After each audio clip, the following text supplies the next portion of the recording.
نستغفره ونؤمن به ونتوكل عليه ونعوذ بالله من شرور أنفسنا ومن سيئات أعمالنا من يهده الله فلا مضل له ومن يضلل فلا هادي له أشهد أن لا إله إلا الله وحده لا شريك له وأشهد أن محمدا عبده ورسوله أرسله بالهدى ودين الحق ليظهره على الدين كله ولو كره المشركون اللهم صل على محمد وعلى آل محمد كما صليت على إبراهيم وعلى آل إبراهيم إنك حميد مجيد اللهم بارك على محمد وعلى آل محمد كما باركت على إبراهيم وعلى آل إبراهيم إنك حميد مجيد أما بعد فإن خير الكلام كلام الله وخير السنن سنن محمد صلى الله عليه وسلم وشر الأمور محدثاتها وكل محدثة بدعة وكل بدعة ضلالة أيها الإخوة والأخوات أوصيكم وإياي أولا بتقوى الله أعوذ بالله السميع العليم من الشيطان الرجيم فلا وربك لا يؤمنون حتى يحكموك فيما شجر بينهم ثم لا يجدوا في أنفسهم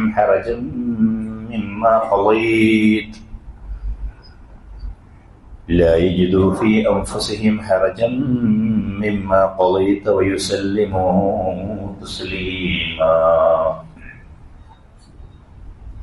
സത്യവിശ്വാസികളെ വിശ്വാസികളെ ജീവിതത്തിൽ നമ്മൾ അനുഷ്ഠിക്കുന്ന അനുഷ്ഠാനങ്ങളും ആചാരങ്ങളും അല്ലാഹുവിന് ഇഷ്ടപ്പെട്ടതാണോ അല്ലേ എന്ന് പരിശോധിക്കുകയും അല്ലാഹുവിൻ്റെ പ്രവാചകൻ നിർദ്ദേശിച്ചതാണോ അതല്ല വിലക്കിയതാണോ എന്ന് പഠിക്കുകയും എന്നിട്ട് അതിനോട് നിലപാട് സ്വീകരിക്കുകയും ചെയ്യുന്ന നല്ല ആളുകൾ ഉൾപ്പെടണം എന്ന് എന്നെയും നിങ്ങളെയും ഞാൻ ഉണർത്തുകയാണ്.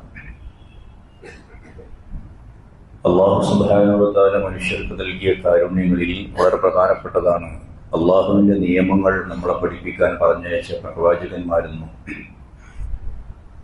ആ പ്രവാചകന്മാരിലെ അവസാനത്തെ കണ്ണിയായ റസൂലുള്ളാഹി സ്വല്ലല്ലാഹു അലൈഹി വസല്ലമയെ തൻ്റെ അനുയായികളോട് കാണിച്ച അഥവാ മനുഷ്യകുലത്തോട് കാണിച്ച മറ്റു ജന്തുക്കളോട് കാണിച്ച പ്രകൃതിയിലെ മറ്റുള്ള പ്രതിഭാസങ്ങളോട് കാണിച്ച സ്നേഹവും കാരുണ്യവും കരുതലുമാണ് കഴിഞ്ഞ ആഴ്ചയിൽ നമ്മൾ ചർച്ച ചെയ്തത്. സ്നേഹമെമ്പാടും കാണിക്കുന്ന അള്ളാഹുവും അള്ളാഹുവിൻ്റെ തിരുദൂതരുമാണ് നമ്മളോട് തിരിച്ചങ്ങോട്ട് സ്നേഹിക്കണമെന്ന് ആവശ്യപ്പെട്ടത്. ഖുൽ ഇൻ കാന ആബാഉക്കും വഅബ്നാഉക്കും വഇഖ്വാനുക്കും വഅസ്വാജുക്കും വഅശീറത്തുക്കും എന്ന് തുടങ്ങുന്ന വിശുദ്ധ ഖുർആൻ 9-ാം അധ്യായത്തിലെ സൂറത്ത് തൗബയിലെ 24-ാമത്തെ ആയത്തിലാണ് നമ്മൾ സംസാരം അവസാനിപ്പിച്ചതെന്ന്. റസൂലുള്ളാഹി സ്വല്ലല്ലാഹു അലൈഹി വസല്ലമയുടെ സുന്നത്തിനെ പൂർണ്ണമായി പിൻപറ്റുകയും അള്ളാഹുവിൻ്റെ പ്രവാചകൻ മതപരമായി നമ്മളോട് പറഞ്ഞ കൽപ്പനകൾ സമ്പൂർണമായി അനുസരിക്കുകയും ചെയ്യാതെ നമ്മളാരും മുഅ്മിനുകളാവാൻ പോകുന്നില്ലെന്ന് 4-ാം അധ്യായം വിശുദ്ധ ഖുർആൻ 65-ാമത്തെ ആയത്തിൽ നമ്മൾ തെര്യപ്പെടുത്തുന്നുണ്ട്. ഫലാ വറബ്ബിക ലാ യുഅ്മിനൂൻ, നിങ്ങൾ വിശ്വാസികളാകുകയില്ല തന്നെ. ഹത്താ യുഹക്കിമൂക, പ്രവാചകരെ താങ്കൾ ഒരു വിധി അവരിൽ പ്രഖ്യാപിക്കുകയും ഇന്ന ഇന്ന കാര്യങ്ങളാണ് ശരി എന്ന് പറയുകയും ഇന്ന ഇന്ന കാര്യങ്ങളാണ് തെറ്റ് എന്ന് തീർപ്പ് കൽപ്പിക്കുകയും അവർക്കിടയിൽ ഫീമാ ശജറ ബൈനഹും, അവർക്കിടയിൽ ഉണ്ടാകാവുന്ന അഭിപ്രായാന്തരങ്ങളിൽ സുമ്മലായി, എന്നിട്ട് ആ വിധി കേട്ടിട്ട് അവരുടെ മനസ്സിൽ യാതൊരു വിമ്മിഷ്ടവും യാതൊരു പ്രതിഷേധവും യാതൊരു വൈമനസ്യവും അത് സ്വീകരിക്കാൻ ഇല്ലാതിരിക്കുകയും ചെയ്യണം. ആ ഒരു രൂപത്തിൽ താങ്കളെ അനുസരിക്കുന്ന ഒരവസ്ഥയിലേക്ക് അവർ വരാത്ത കാലത്തോളം അവർ മുസ്ലിമീങ്ങളാവുകയില്ല. മുസ്ലിമീങ്ങളായ ആളുകളുടെ കൂട്ടത്തിൽപ്പെട്ട മുനാഫിക്കുകൾ ഒരു പക്ഷത്തും ജൂതന്മാരായ ആളുകൾ മറുപക്ഷത്തും നിന്നുകൊണ്ട് വിധി തീർപ്പിന് വേണ്ടി ജൂതൻ അള്ളാഹുവിന്റെ പ്രവാചകന്റെ വിധി തീർപ്പ് അംഗീകരിക്കുകയും പ്രവാചകന്റെ തീർപ്പ് മതി എനിക്ക് എന്ന് പറയുകയും, എന്നാൽ മുനാഫിക്കായ ആൾ അള്ളാഹുവിന്റെ പ്രവാചകന്റെ വിധി തീർപ്പിനപ്പുറം ഇസ്ലാമിക സമൂഹത്തിന്റെ പുറത്തുള്ള ആളുടെ ഒരു വിധി തീർപ്പ് അംഗീകരിക്കുകയും ചെയ്യുന്ന സന്ദർഭത്തിലാണ് വളരെ കടുത്ത ഭാഷയിൽ കുറെ ആയത്തുകൾ സൂറത്തുൽ നിസായിൽ ഈ വിഷയവുമായിട്ട് ഇറങ്ങുന്നത്. അതിലുള്ളതാണത്. ഇത് നമുക്കും പാഠമാണ്. അള്ളാഹുവിന്റെ പ്രവാചകൻ ഇന്നതാണ് പറഞ്ഞത് എന്ന് പച്ചയായി മനസ്സിലായാൽ പോലും നമ്മൾ പുറമെയുള്ള ആളുകളുടെ കിതാബുകളും പുറമെയുള്ള ആളുകളുടെ സംഗതികളും പുറത്തുള്ള ആളുകളുടെ ആചാരങ്ങളും കോപ്പിയടിക്കുന്ന തിരക്കിലാണ്. അപ്പോ അള്ളാഹുവിന്റെ പ്രവാചകന്റെ മതം അവിടെ കിടക്കുന്നു, പ്രവാചകന്റെ നിർദ്ദേശങ്ങൾ അവിടെ കിടക്കുന്നു. അത് നമ്മൾ അവഗണിക്കുകയോ അവജ്ഞയോടുകൂടി കാണുകയോ ചെയ്താൽ ഈ ആയത്ത് എന്നെയും നിങ്ങളെയും പേടിപ്പിച്ചുകൊണ്ടേയിരിക്കണം എന്ന് ഞാൻ ആമുഖമായി സൂചിപ്പിക്കട്ടെ. പ്രവാചകനെ സ്നേഹിച്ചിരുന്ന സഹാബത്ത് ആർക്കാണ് തർക്കമുള്ളത്? പ്രവാചകനെ സ്നേഹിക്കണം ലോകാവസാനം വരെയുള്ള അവസാനത്തെ മുസ്ലിം വരെ. അത് അയാളുടെ ഈമാനിന്റെ ഭാഗമാണ്. അതിൽ മുസ്ലിം ഉമ്മത്തിൽ തർക്കമില്ല. പ്രവാചകന്റെ അവദാനങ്ങൾ വാഴ്ത്തിപ്പറയുന്നതിൽ തർക്കമില്ല.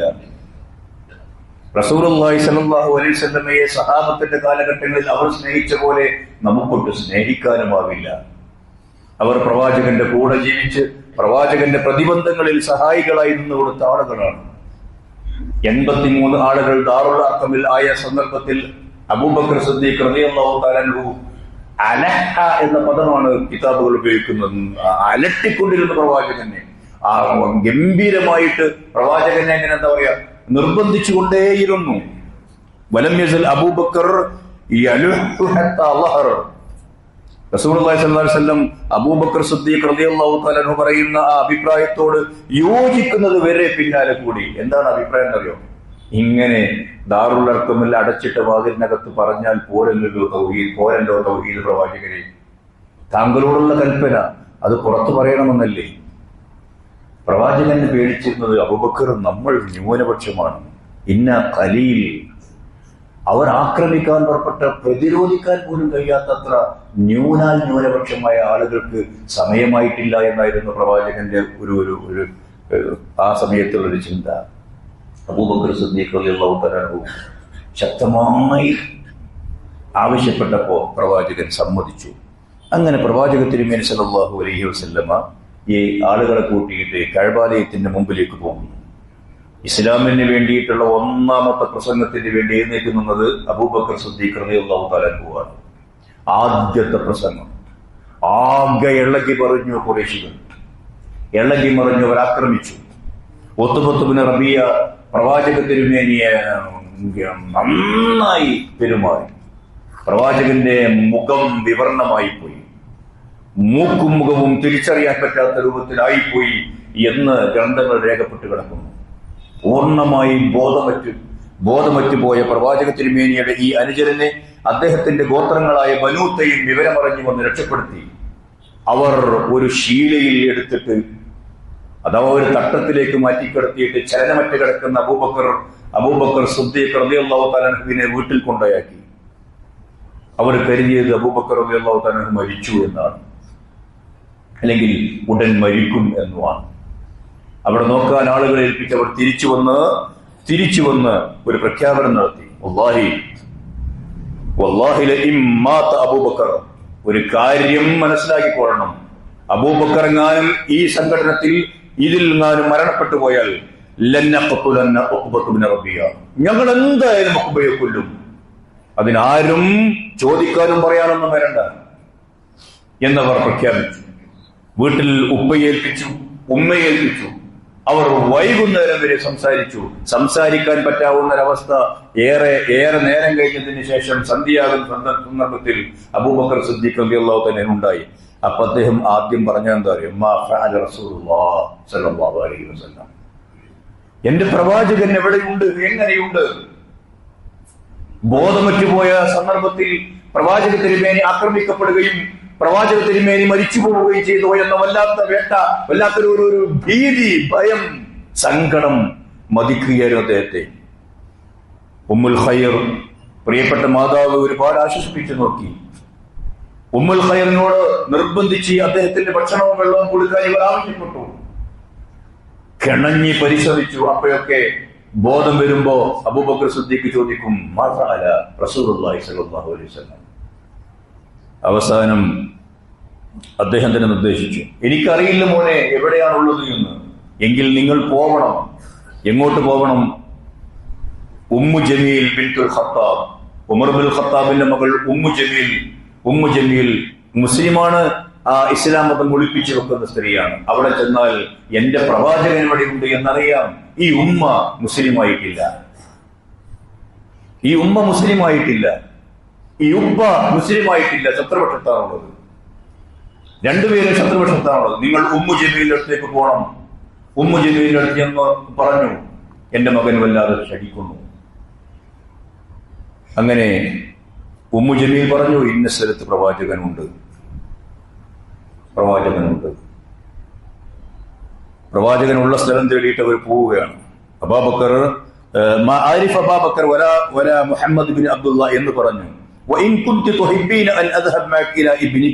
നമുക്ക് രണ്ടാക്കും കൂടി വേണമെങ്കിൽ നിന്റെ മകന്റെ അടുത്തേക്ക് പോകാന്ന് പറഞ്ഞ് ഈ രണ്ട് ഉമ്മുകൾ വന്നു. അദ്ദേഹം ചോദിച്ചു, എവിടെയാണ് എന്റെ പ്രവാചകൻ? ആരോട്? ഉമ്മു ജമീലിനോട്. പറഞ്ഞു, ദാറുൽ അർഖമിലുണ്ട്, സുരക്ഷിതനാണ്. അങ്ങനെ പറഞ്ഞാൽ പോരാ, എനിക്ക് എന്റെ പ്രവാചകനെ കാണണം. പ്രവാചക സന്നിധിയിൽ ഈ രണ്ട് സ്ത്രീകളുടെ, രണ്ട് ഉമ്മമാരുടെ തോളിൽ തൂങ്ങിയാടി അബൂബക്കർ സിദ്ദീഖ് പ്രവാചക സന്നിധിയിലെത്തി. പ്രവാചകന്റെ വസ്ത്രം പിടിച്ച് അദ്ദേഹത്തെ ചുംബിച്ച് സലാം പറഞ്ഞ് അതിനുശേഷമാണ് അദ്ദേഹം ഒരിറക്ക് വെള്ളം കുടിച്ചത്. ഇത് പ്രവാചകനോടുള്ള സ്നേഹമാണ്.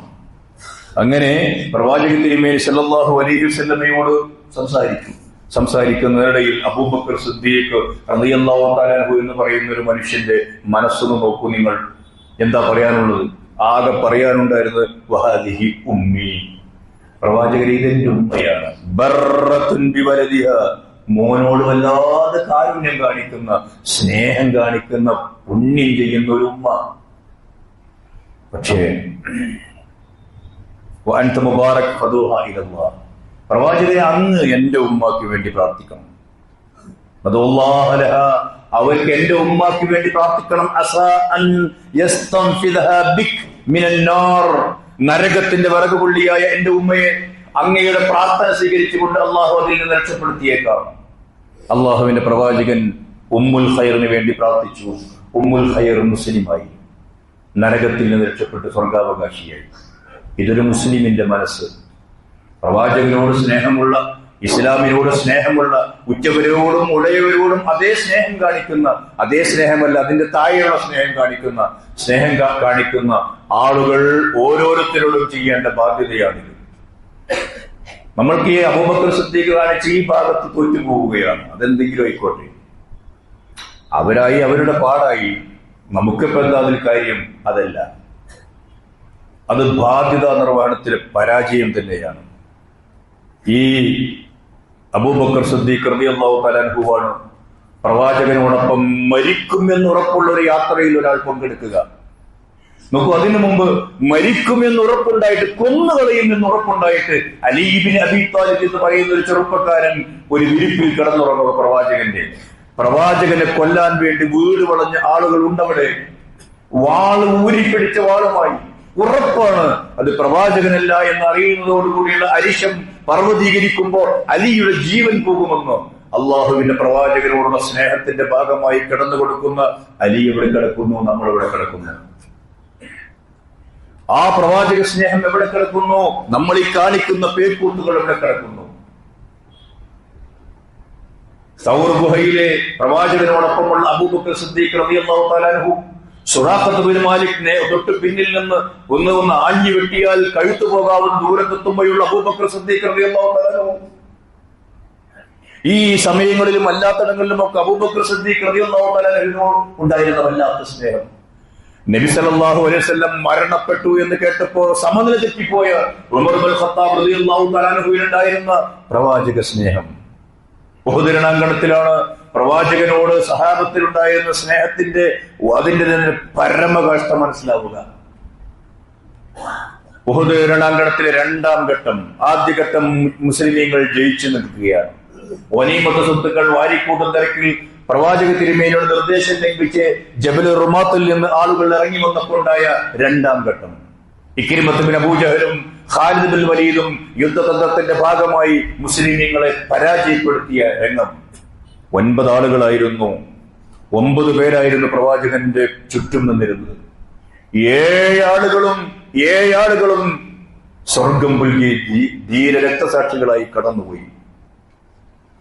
അമ്മാർ ഇബ്നു യസീദ് എന്ന് പറയുന്ന ആളും മരിച്ചു കഴിഞ്ഞപ്പോ പിന്നീടുണ്ടായിരുന്നത് അവിടെ തൽഹത്ത് ബിൻ ഉബൈദുള്ളയും സഅദ് ബിൻ അബീ വഖാസ് റളിയല്ലാഹു തആല അൻഹും മാത്രമായി പോയി. എന്നിട്ട് തൽഹ റളിയല്ലാഹു തആല അൻഹു ഈ ദിനം തൽഹയുടേതാണ് എന്ന് പ്രവാചകൻ എങ്ങനെ പിന്നെയും ഓർത്തുകൊണ്ടേയിരുന്ന രംഗം. പ്രവാചക തിരുമേനി സല്ലല്ലാഹു അലൈഹി വസല്ലമയെ അദ്ദേഹത്തിന്റെ നെഞ്ചും തൽഹയുടെ നെഞ്ചും 2 നെഞ്ചുകൾ ചേർത്ത് പിടിച്ച് പ്രവാചകന്റെ മാറോട് ചേർത്ത് പിടിച്ചുകൊണ്ട് മറ്റേ കൈകൾ കൊണ്ട് വന്നുകൊണ്ടിരിക്കുന്ന ശത്രുക്കളെ അരിഞ്ഞു വീഴ്ത്തിക്കൊണ്ട് ആ വീരശൂര പരാക്രമികളായ 2 ആളുകൾ പ്രവാചകനെ സംരക്ഷിച്ചെടുത്തു. അതിനിടയിൽ പ്രവാചകന്റെ പരിക്ക് പറ്റി. അതൊക്കെ കഥ ഞാൻ ദീർഘിച്ചു പറയുന്നില്ല. ഈ ആളുകളൊക്കെ കാണിച്ചിരുന്ന വല്ലാത്തൊരു പ്രവാചക സ്നേഹമുണ്ട്. പ്രവാചക തിരുമേനി സല്ലല്ലാഹു അലൈഹി വസല്ലം അദ്ദേഹത്തോട് പറഞ്ഞു, സഅദ് റളിയല്ലാഹു തആല അൻഹുവിന്റെ കയ്യിൽ അമ്പ് കൊടുത്തിട്ട് ചെയ്യാൻ പറയുമ്പോ പ്രവാചക തിരുമേനി ഉപയോഗിച്ചൊരു പദമുണ്ട്, ഇർമി ഫിദാകി അബി വ ഉമ്മി. എന്തുമാത്രം സഅദ് ബിൻ അബീ വഖാസ് റളിയല്ലാഹു തആല അൻഹുവിനെ പ്രവാചകൻ സ്നേഹിച്ചു എന്നതിന്റെ ഒരു നിദർശനമായി ആ വാക്ക് ഹദീസ് റിവായത്ത് ചെയ്യുന്ന പണ്ഡിതന്മാർ, പഠിച്ച ആൾക്കാർ പറയുന്നു. മറ്റൊരിക്കലും അള്ളാഹുവിന്റെ പ്രവാചക തിരുമേനി സല്ലല്ലാഹു അലൈഹി വസല്ലം ഉമ്മി വ അബി എന്ന് ഇങ്ങനെ പറഞ്ഞിട്ടില്ല. ഫിദാക്കി അബി വ ഉമ്മി എന്ന് പറഞ്ഞിട്ടില്ല എന്ന് ചരിത്രത്തിൽ രേഖപ്പെടുത്തുന്നു. അങ്ങനെ സഅദ് ബിൻ അബീ വഖാസ് റളിയല്ലാഹു തആല അൻഹുവിനോട്, തൽഹ റളിയല്ലാഹു തആല അൻഹുവിനോട് പ്രവാചകനോടുള്ള സ്നേഹം പിന്നീട് സഹാബത്തിൽ നിന്ന് പഠിപ്പിച്ച എങ്ങനെ അറിയോ? നിങ്ങൾക്കൊരു ധീര രക്തസാക്ഷി ഭൂമിയിലൂടെ നടന്നു പോകുന്നത് കാണണമെന്ന് ആഗ്രഹമുണ്ടോ? നിങ്ങൾ രക്തസാക്ഷികളൊക്കെ മരിച്ചുപോയില്ലേ? എന്നാൽ ഇതാ നടന്നു പോകുന്നു. മൻ അഹബ്ബ അൻ യൻദുർ ഇലാ ഷഹീദിൻ യംശി അലാ വജ്ഹിൽ അർദ് ഫൽയൻദുർ ഇലാ തൽഹത്ത് ബിൻ ഉബൈദില്ലാഹ്. നിങ്ങൾക്ക് അങ്ങനെ ഒരു ഷഹീദിനെ കാണണമെന്നുണ്ടെങ്കിൽ, അഥവാ ഷഹീദിന്റെ പദവിയിൽ സ്വർഗത്തിൽ സ്ഥാനം ലഭിക്കുന്ന ഒരാളീ നടന്നു പോകുന്നത് നിങ്ങൾക്ക് കാണാം. നിങ്ങൾ തൽഹത്ത് ബിൻ ഉബൈദിലേക്ക് നോക്കിയാൽ, തൽഹത്ത് ബിൻ ഉബൈദുള്ള ചെയ്ത ധീരകൃത്യങ്ങൾ, അള്ളാഹുവിന്റെ ദീനും പ്രവാചകനോടുമുള്ള അവരുടെ സ്നേഹം, മതത്തോട് സ്നേഹമുണ്ടാവണം, പ്രവാചകനോടുള്ള സ്നേഹം മതത്തോടുള്ള സ്നേഹമാണ്. മതത്തെ സ്നേഹിക്കാത്ത ആളുകൾ പിന്നെ എന്ത് പ്രവാചക സ്നേഹം? മതത്തെ സ്നേഹിക്കുന്നിടത്ത് നമ്മൾ തോറ്റുപോകുന്നു എന്ന് ഓരോ ഇൻസിഡന്റും കാണിക്കുന്നു. ഓരോ സന്ദർഭങ്ങളിലും നമ്മൾ മതത്തെ സ്നേഹിക്കുന്നില്ല എന്ന തിരിച്ചറിവാണ് പുറം ലോകത്തിന് നൽകുന്നത്. സൗബാൻ റളിയല്ലാഹു തആല അൻഹുവിന്റെ ഒരു സംഭവവുമായി ബന്ധപ്പെട്ടാണ് വിശുദ്ധ ഖുർആനിൽ സൂറത്തുൻ നിസായിൽ 69-ാമത്തെ ആയത്തിറങ്ങിയത്. പലപ്പോഴും നമ്മൾ കേൾക്കുന്ന ഈ ആയത്തിന്റെ അവതരണ പശ്ചാത്തലം കൂടി പഠിക്കുക. വമൻ യുതിഇല്ലാഹ വറസൂൽ ഫഉലൈക മഅല്ലദീന അൻഅമ അല്ലാഹു അലൈഹിം മിനൻ നബിയ്യീന വസ്സദ്ദീഖീന വശുഹദാഇ വസ്സാലിഹീൻ വഹസന ഉലൈക റഫീഖാ. ഈ ആയത്ത് അടിക്കടി കേട്ടുകൊണ്ടിരിക്കുന്ന റബീഉൽ അവ്വൽ മാസം. എന്തായത്തിനൊത്ത് അറിയോ? അള്ളാഹുവിനെ ആര് അനുസരിക്കുന്നു, അള്ളാഹുവിന്റെ തിരുദൂതരെ ആര് അനുസരിക്കുന്നു, അങ്ങനെ ഈ അള്ളാഹുവിനെയും അള്ളാഹുവിന്റെ പ്രവാചകനെയും അനുസരിച്ചുകൊണ്ട് ജീവിച്ചു പോകുന്ന ഒരാൾ ആരുടെ കൂടെയായിരിക്കും പരലോകത്തെന്നറിയോ? മഅല്ലദീന അൻഅമ അല്ലാഹു അലൈഹിം മിനൻ നബിയ്യീന വസ്സദ്ദീഖീന വശുഹദാഇ വസ്സാലിഹീൻ. ഇവരോടൊപ്പം സ്വർഗത്തിലെത്തും. എത്ര നല്ല കൂട്ടുകാരെയായിരിക്കും പരലോകത്ത് സ്വർഗത്തിൽ അവർക്ക് ലഭിക്കുക. എന്താണറിയോ ഈ ആയത്തിറങ്ങുന്നത്? എപ്പോഴാണെന്നറിയോ? ഈ ആയത്തിറങ്ങുന്നത് സൗബാൻ റളിയല്ലാഹു തആല അൻഹു പ്രവാചക തിരുമേനി സല്ലല്ലാഹു അലൈഹി വസല്ലം എപ്പോഴും കണ്ടുകൊണ്ടിരിക്കണം. അദ്ദേഹത്തിന് പ്രവാചകനെ എപ്പോഴും കണ്ടുകൊണ്ടിരിക്കണം. പ്രവാചകൻ ഒരു യാത്ര പോയി. സൗബാൻ പ്രവാചകൻ വരാൻ വൈകിയിട്ട് ഇങ്ങനെ വല്ലാതെ അങ്ങനെ മനസ്സ് അസ്വസ്ഥമാവുക. പ്രവാചകനോടുള്ള സ്നേഹമായിരുന്നു അത്. മനസ്സ് അസ്വസ്ഥമാവുകയാണ്. അസ്വസ്ഥമായി പ്രവാചകൻ വൈകി വന്നു. പ്രവാചകൻ ചോദിച്ചു, നീ ആകെ നിറം മാറിയിട്ടുണ്ടല്ലോ, എന്താണ് സംഭവം? എന്താണ് ഇത്ര സങ്കടം? യാ റസൂലല്ലാഹ് മാ ബി മറദുൻ വലാ വജ. എന്റെ മനസ്സിൽ എനിക്കൊന്നുമില്ല, രോഗവുമില്ല, വേറെ വേദനയും വിഷമങ്ങളൊന്നുമില്ല.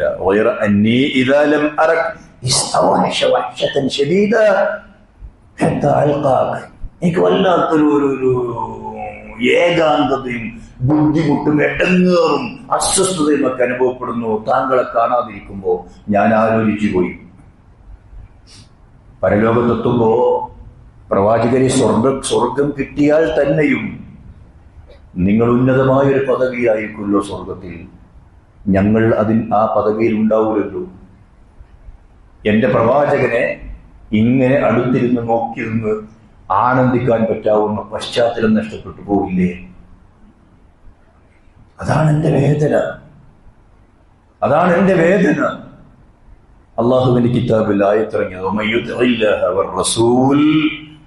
فأولئك مع الذين أنعم الله عليهم من النبيين والصديقين والشهداء والصالحين എന്ന് മുസ്ലിം ഉമ്മത്തിലെ അന്നു മുതൽ ഇന്ന് വരെയുള്ള ഇനിയും ജീവിക്കാനുള്ള മുസൽമാന്മാർക്ക് ആശ്വാസമായി അള്ളാഹുവിന്റെ കിതാബിൽ ഇറങ്ങിയതാ. ഇതൊക്കെയാണ് പ്രവാചകനോട് അവർ കാണിച്ചിരുന്ന സ്നേഹം. സെയ്ദ് ബിൻ ദിസിന്നയെ കുറിച്ച് നമ്മൾ കേട്ടിട്ടുണ്ട്. അദ്ദേഹം തൂക്കിലേറ്റാൻ പോവുകയാണ്. അതിന്റെ കഥയുടെ ആദ്യ ഭാഗവും സംഗതികളും സമയദൈർഘ്യം കൊണ്ട് വിടുന്നു. രണ്ടാളുകൾക്കാണ് ഈ അനുഭവം ഉണ്ടായത്. ഒന്ന് ഹുബൈബിൻ, ഒന്ന് ഇദ്ദേഹത്തിന് സമാനമായ രണ്ടനുഭവങ്ങൾ.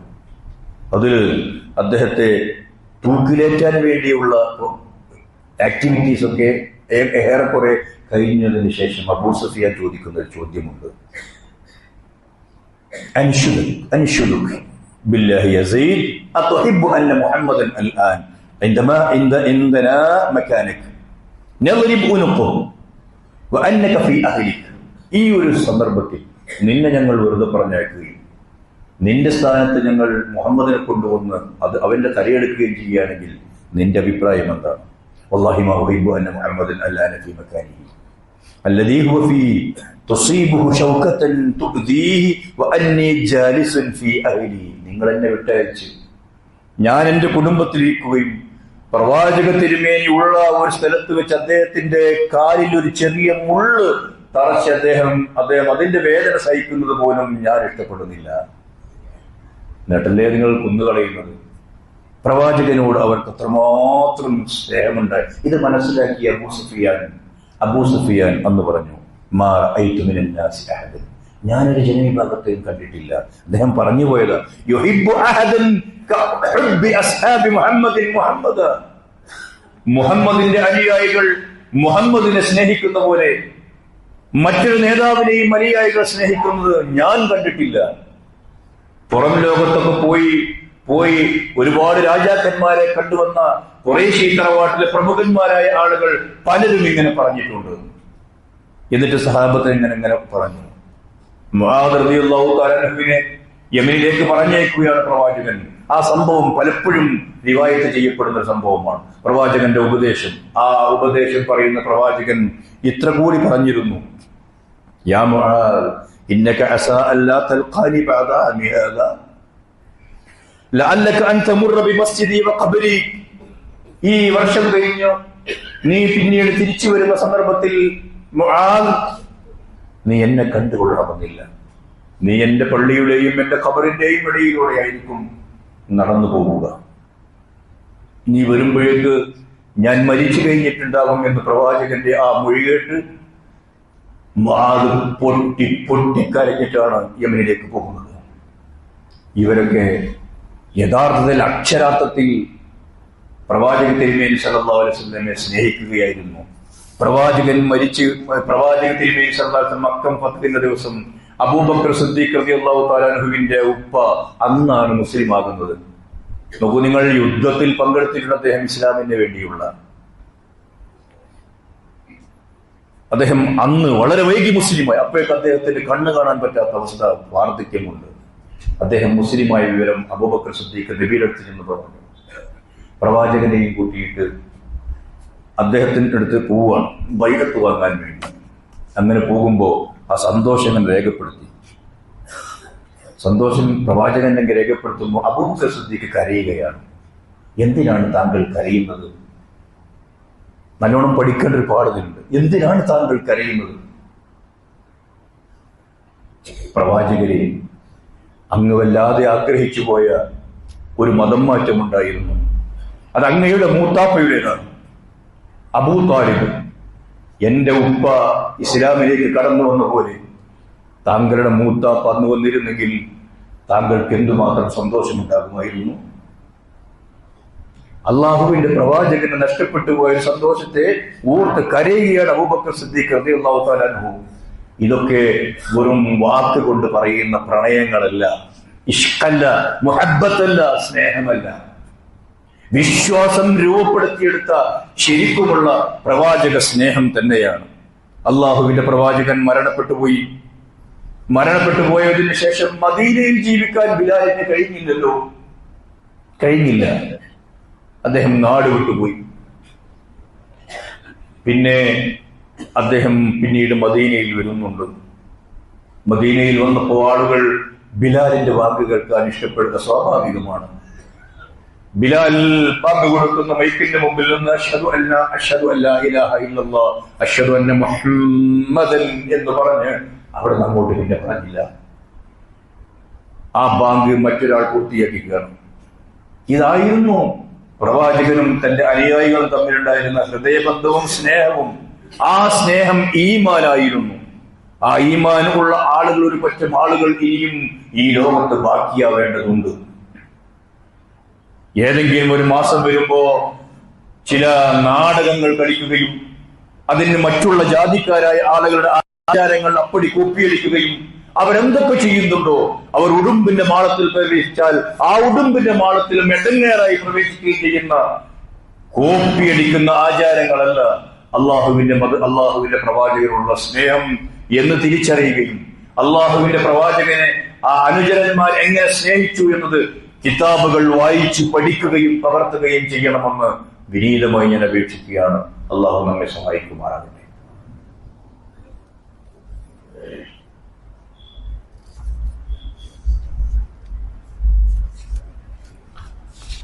അൽഹംദുലില്ലാ വസ്സലാത്തു വസ്സലാമു അലാ റസൂലില്ലാഹ് വഅലാ ആലിഹി വസഹ്ബിഹി അജ്മഈൻ. അമ്മാ ബഅദ്. അയ്യുഹൽ ഇഖ്വ വൽ അഖ്വാത്ത് ഉസീകും വഇയ്യായ ഖാനിയൻ ബിത്തഖ്വല്ലാഹ്. സഹോദരന്മാരെ, സഹോദരികളെ,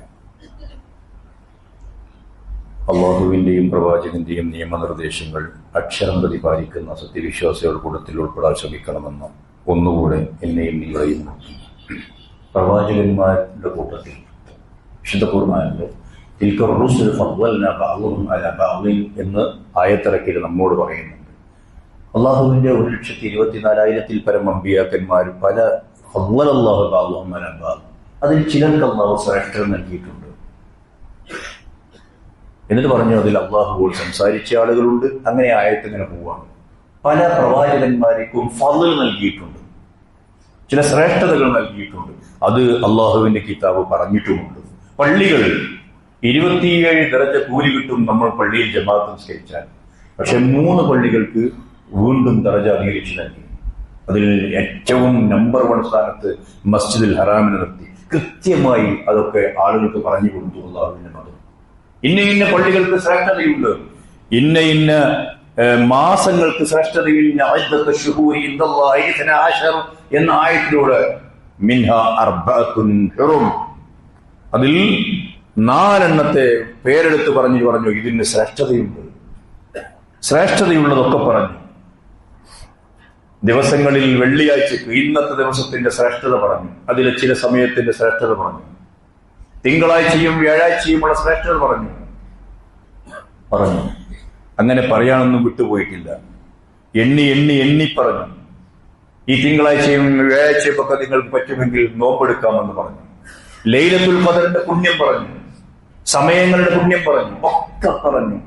എല്ലാ ശ്രേഷ്ഠമാക്കപ്പെട്ട സമയങ്ങൾ, മണിക്കൂറുകൾ, അതുപോലെ തന്നെ ദിവസങ്ങൾ, ആഴ്ചകൾ, മാസങ്ങൾ, സ്ഥലങ്ങൾ, ആളുകൾ ഒക്കെ എണ്ണി പറഞ്ഞ പടച്ചതമ്പുരാൻ എന്തേ റബീഉൽ അവ്വൽ ആ ലിസ്റ്റിൽ പെടുത്തിയില്ല? മിൻഹ അർബഅത്തുൻ ഹുറും എന്നിടത്ത് അള്ളാഹുവിന്റെ മിൻഹ ഖംസത്തുൻ ഹുറും എന്ന് പറയാൻ കഴിയാത്തത് കൊണ്ടായിരുന്നുവോ?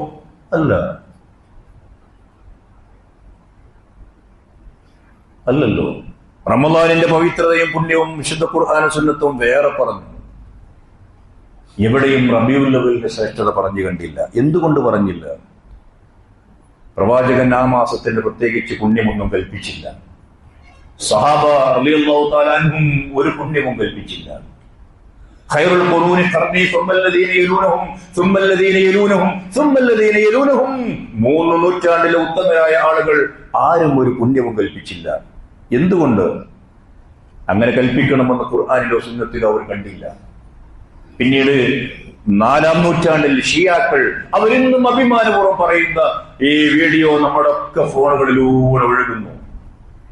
ഷിയാക്കളുടെ നേതാക്കന്മാർ ഞങ്ങളാണ് തുടങ്ങിയത് എന്ന് അഭിമാനപൂർവ്വം പറയുന്ന ക്ലിപ്പുകൾ നമ്മളുടെ ഫോണുകളിലൊക്കെ വരുന്നു. വാട്സപ്പിലൂടെ, ഫേസ്ബുക്കിലൂടെ, യൂട്യൂബിലൂടെ. ഒറ്റ പ്രാവശ്യം അതൊന്ന് കേട്ടു നോക്കണം പ്രിയപ്പെട്ട സഹോദരന്മാരെ, സഹോദരികളെ. ഞങ്ങളാണ് തുടങ്ങിയത്, ഫാത്തിമികളാണ് തുടങ്ങിയത് എന്ന് അവർ സമ്മതിക്കുന്നു. ഷിയാക്കൾ ദീനിന്റെ ശത്രുക്കളല്ലേ?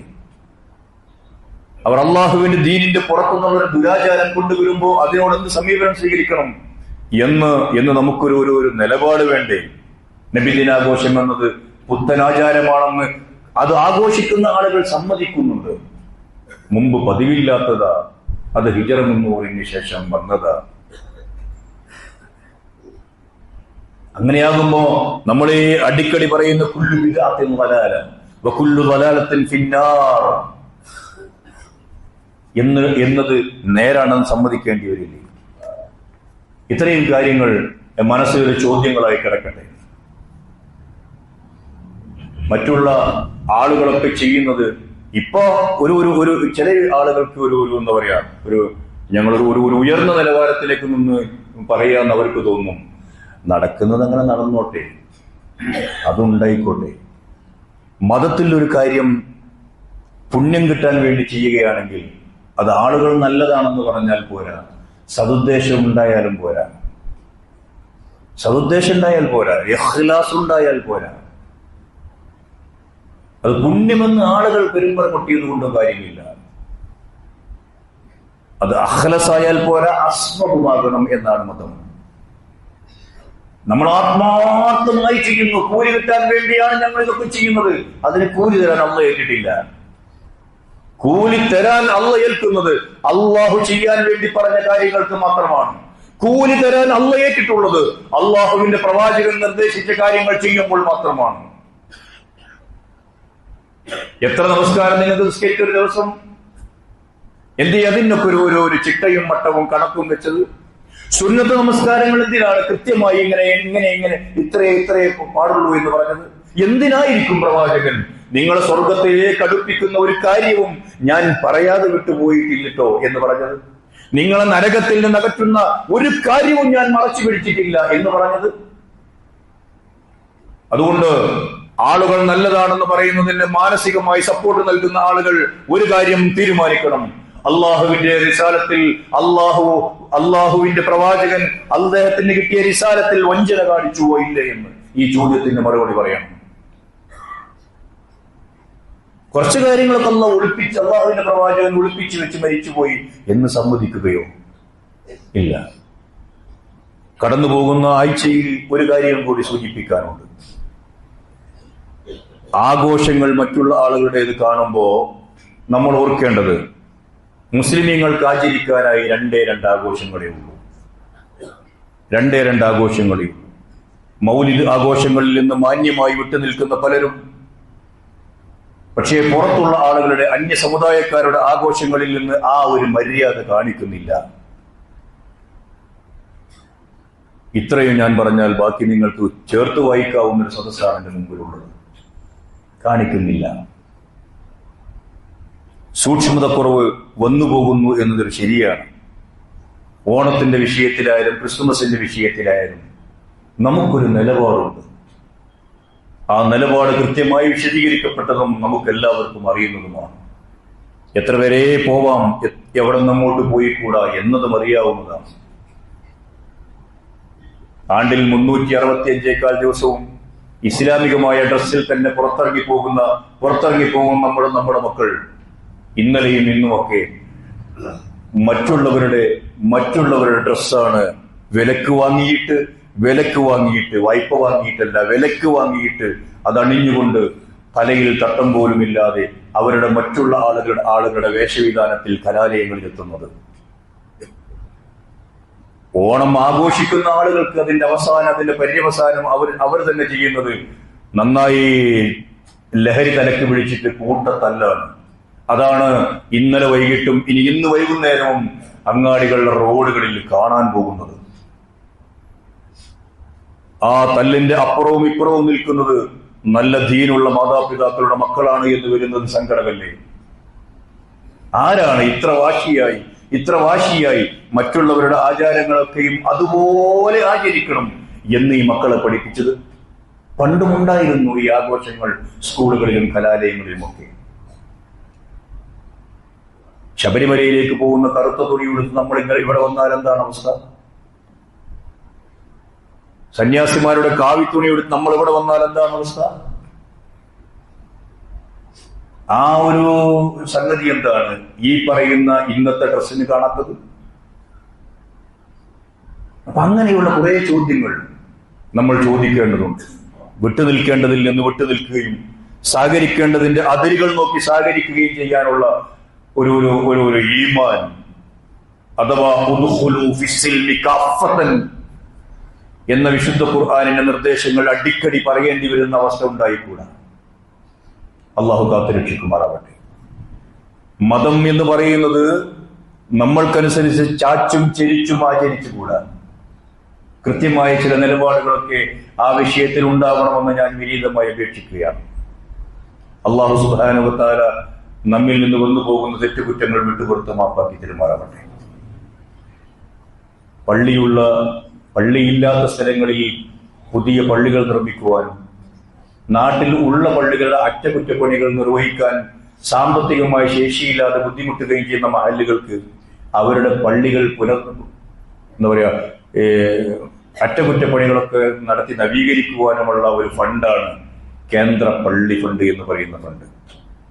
ആ ഫണ്ട് നമ്മൾ എപ്പോഴെങ്കിലുമൊക്കെയാണ് കൊടുക്കുക. ഇന്ന് നമ്മൾ നമ്മുടെ കീശയിൽ നിന്ന് പോവേണ്ട കാശ് പള്ളി നിർമ്മാണത്തിന് വേണ്ടിയുള്ള ഫണ്ടാണ്. അതിന്റെ ഗൗരവത്തിൽ നിങ്ങൾ സംഭാവന അർപ്പിക്കണമെന്ന് ഞാൻ വിനയത്തിന്റെ ഭാഷയിൽ നിങ്ങളോട് ആവശ്യപ്പെടുകയാണ്. അള്ളാഹു സുബ്ഹാനഹു വ തആല അള്ളാഹുവിന്റെ ദീൻ പൂർണ്ണമായി ഉൾക്കൊണ്ടുകൊണ്ട് ജീവിക്കുന്ന നല്ലവരിൽ നമ്മെ ഉൾപ്പെടുത്തി അനുഗ്രഹിക്കുമാറാകട്ടെ. മതത്തിൽ നിന്ന് തെന്നിപ്പോകുന്ന, വിശ്വാസം വ്യതിചലിച്ചു പോകാവുന്ന ആചാരങ്ങളോട് രാജിയാവാതിരിക്കാൻ അള്ളാഹു സുബ്ഹാനഹു വ തആല നമ്മുടെ മനസ്സിനെ കാത്ത് രക്ഷിക്കുമാറാകട്ടെ. നമ്മിൽ രോഗം മൂലം കഷ്ടപ്പെടുന്ന ആളുകൾക്ക് അള്ളാഹു ശിഫ നൽകി അനുഗ്രഹിക്കുമാറാകട്ടെ. മാനസികമായി വ്യഥയനുഭവിക്കുന്ന ആളുകൾക്ക് അള്ളാഹു സൗഖ്യം നൽകി അനുഗ്രഹിക്കുമാറാകട്ടെ. നമ്മുടെ കൂട്ടത്തിൽ നിന്ന് നേരത്തെ മരണപ്പെട്ടു പോയവരെയും നമ്മയും അള്ളാഹു സ്വർഗ്ഗലോകത്ത് ഒന്നിപ്പിക്കുമാറാകട്ടെ.